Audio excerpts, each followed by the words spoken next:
I'm Nicole Lappin, the only financial expert you don't need a dictionary to understand. It's time for some money rehab.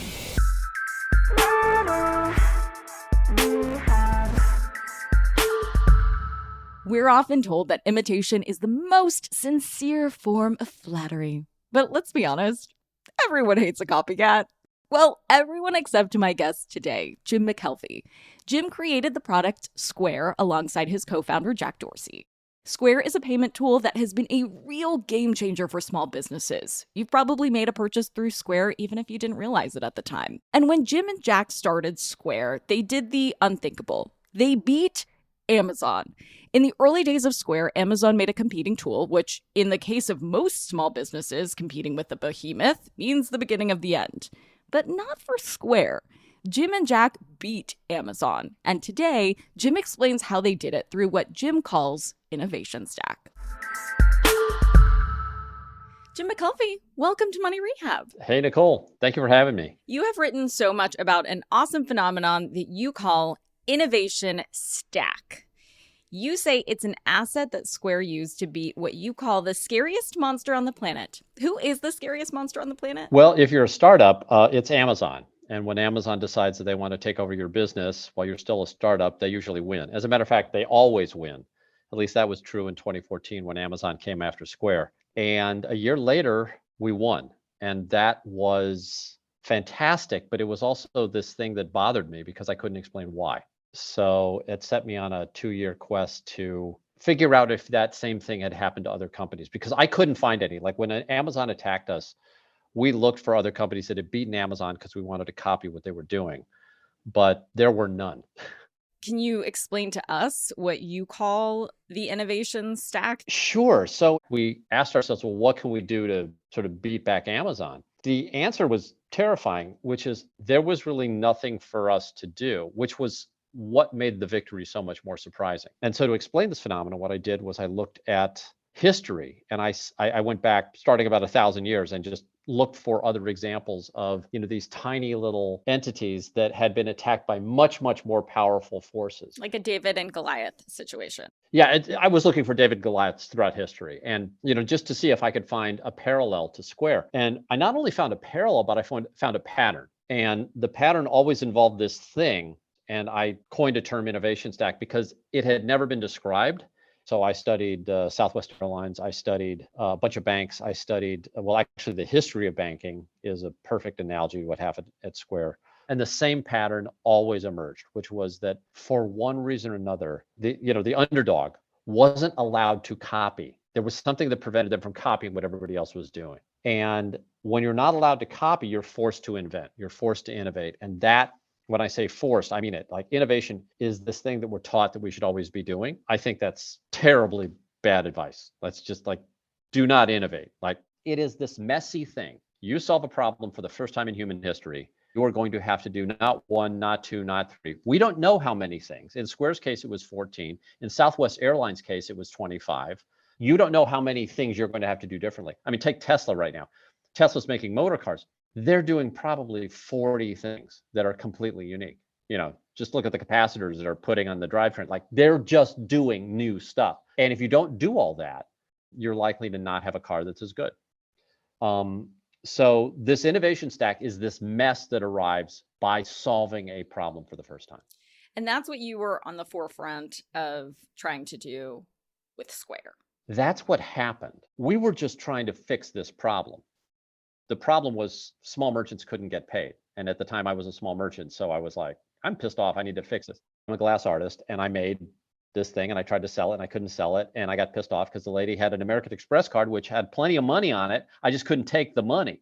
That set me off. And I called Jack, and Jack and I decided we'd basically build a solution for me because, I was a test case and we didn't know if there was anybody like me. But then we found a flower vendor in front of Jack's apartment in San Francisco, and she wanted to get paid more for her flowers and people didn't always have cash. So we built a little reader for her. And then the next guy was a stunt pilot. And pretty soon we had millions of people using this. But in the beginning, we were simply solving a problem for me. And that was the focus. You talk about at least 14 elements of Square's innovation stack. So it's statistically very complicated for a competitor to replicate such a business. So if an entrepreneur thinks the lesson is that you need a complicated business with lots of elements to be successful, how would you correct them? Oh, yeah. And thank you for reading in detail. I can just tell you read the book at a pretty high level of detail if you caught one of the more subtle facts, which is that the math of an innovation stack, if you have a complicated one, protects you very, very well. And I'll explain the math for people who are not going to read it. Very simply, if you do 14 things and every one of those things is necessary for success, then what are the odds of a competitor successfully copying you? And the answer is it's the chance of success to the 14th power. And so it's like, take some easy math, let's do it in our heads.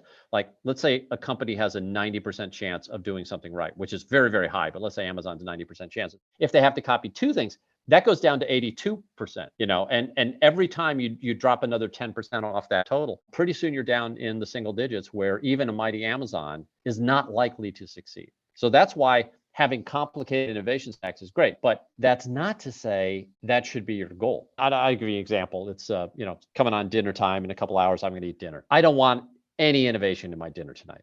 Like, I don't want to go out and say, oh, I found this plant growing in the park and I decided to cut it up to see if it was good to eat. I don't want any innovation. Like, food is a solved problem in my world. I want to copy what everyone else has figured out.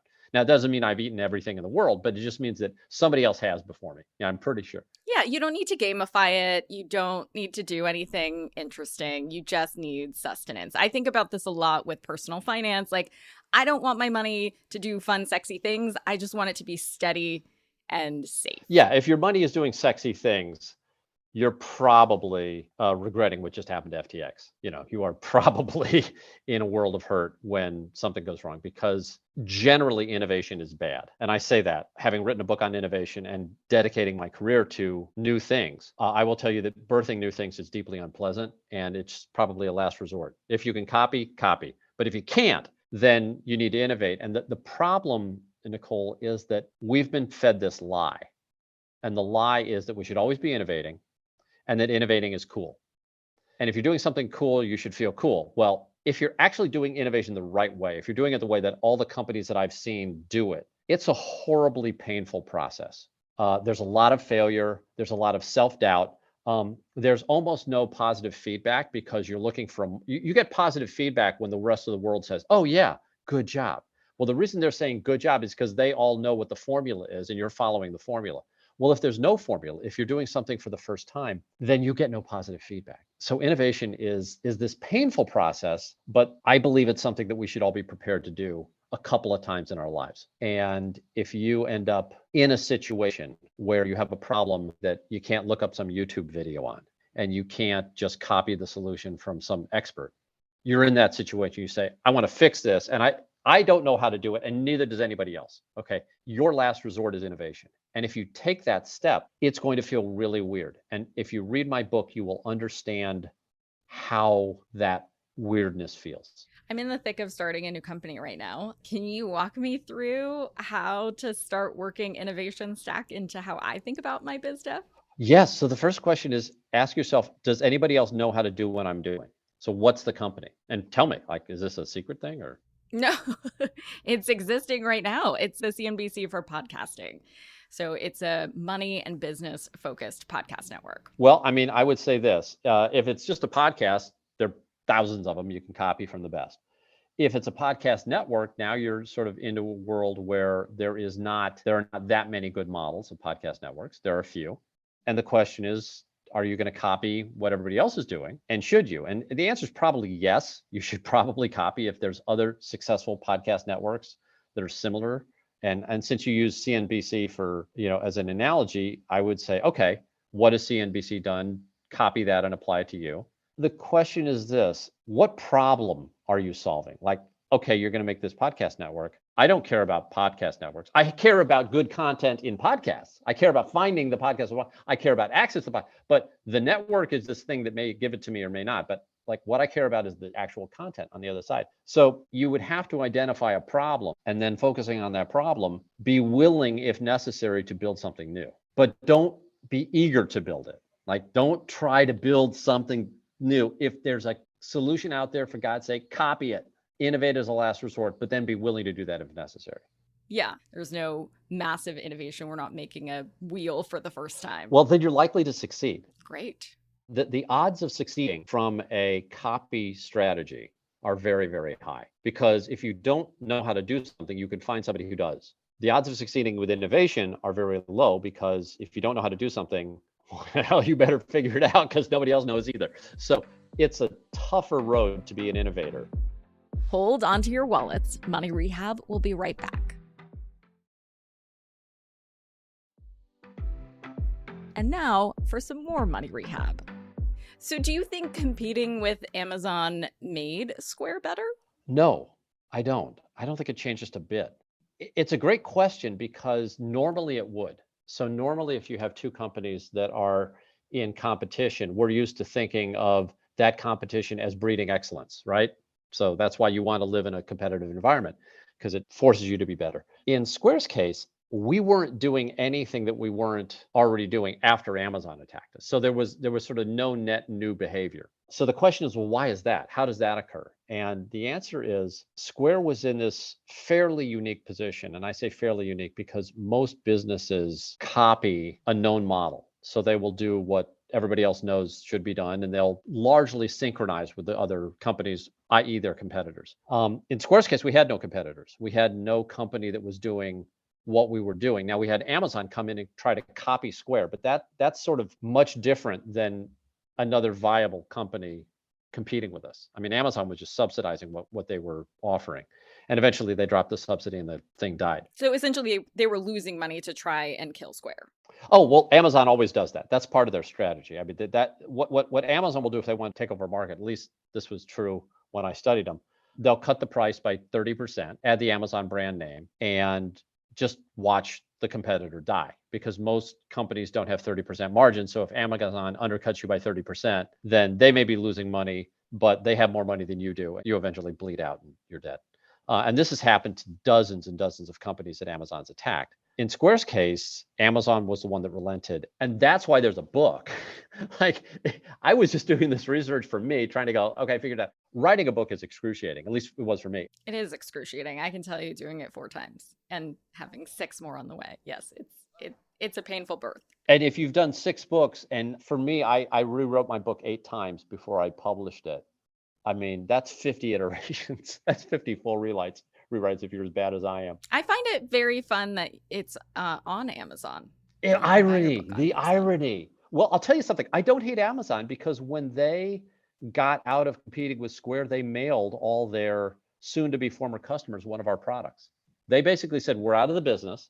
And they took all of the customers that they had accumulated and they gave them to us and said, great, we're out. So let's say they never waved the white flag, so to speak, and they tirelessly worked to replicate Square and did it. What would the strategy have been for Square in that case? Or what's the lesson for entrepreneurs there? So I don't know exactly. I can only speculate, but my guess is that we would have kind of come to this duopolistic truce where, they couldn't steal our customers and we couldn't steal their customers, and our prices, started to converge around the same numbers, and they'd hire some of our employees and we'd hire some of theirs. So we had, sort of cross-pollination of ideas, and they'd have some advantages and we'd have other advantages, and we'd try to lean into those and, eventually differentiate the products somewhat. But that would have been brutal, both for us and for Amazon. Like, for Amazon to sort of copy their way into doing what Square was doing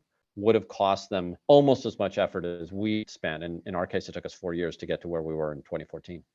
So you're now on the board of Block, which, long story short, for listeners, Block is the name of the company that was formerly known as Square.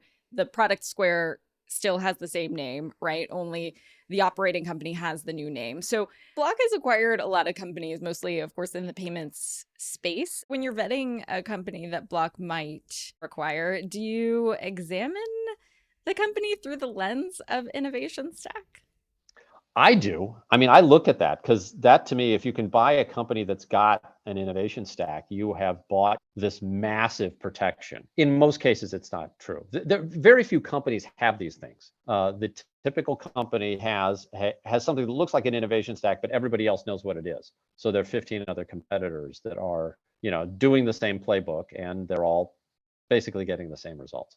But if you can find a company that is doing something, is solving a problem uniquely and using an innovation stack, then you buy that company. And I mean, you just buy it. Like you just go out and get their stock if you see it, because it is one of the surest bets in investing, is that this thing is going to be a money machine.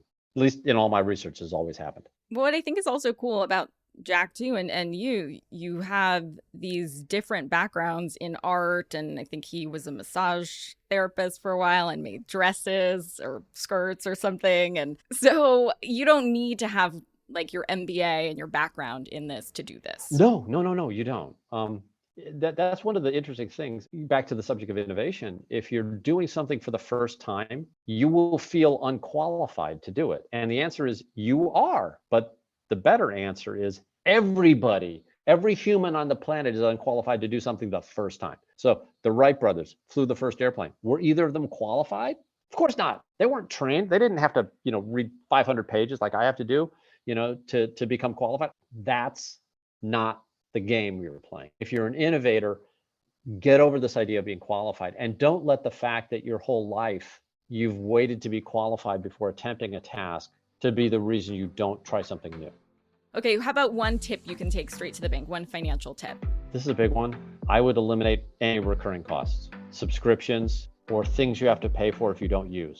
And I do this, over the course of the year. I'm like, I'll subscribe to that, and I'll sign up for this, and I'll agree to give you $10 a month.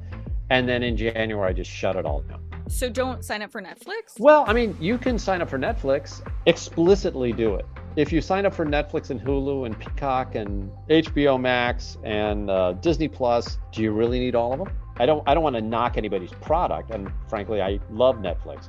But if you don't love it, quit it. Money Rehab is a production of Money News Network. I'm your host, Nicole Lappin. Money Rehab's executive producer is Morgan Lavoie. Our researcher is Emily Holmes. Do you need some money rehab? And let's be honest, we all do. So email us your money questions, moneyrehab@moneynewsnetwork.com, to potentially have your questions answered on the show, or even have a one-on-one intervention with me. And follow us on Instagram @MoneyNews and TikTok @MoneyNewsNetwork for exclusive video content. And lastly, thank you. No, seriously, thank you. Thank you for listening and for investing in yourself, which is the most important investment you can make.